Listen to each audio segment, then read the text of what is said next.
நம்ம வீட்டில் இருக்கிற 4 பொருளை வச்சு மீன் வறுவல் செய்யலாம் வாங்க. சோம்பு, 10 பல்லு பூண்டு, சோள மாவு, மிளகாத்தூள், உப்பு இந்த பதத்துக்கு அரைச்சிக்கிங்க. மீனை நல்லா மசாலாவில் நல்லா பெசரி நல்லா ஒரு அரை மணி நேரம் ஊற வச்சுக்கிங்க.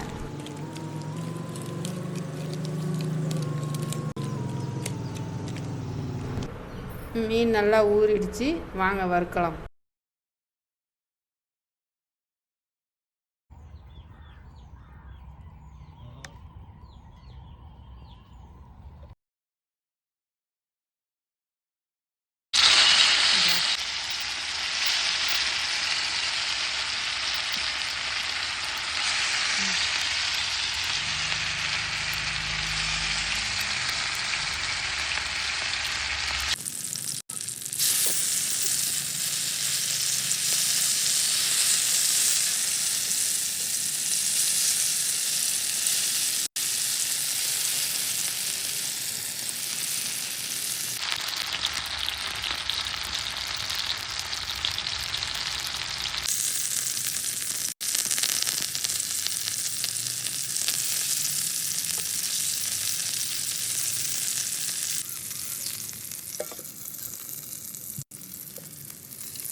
கண்டிப்பாக எப்படி வந்திருக்கு பாருங்கள் மீன்.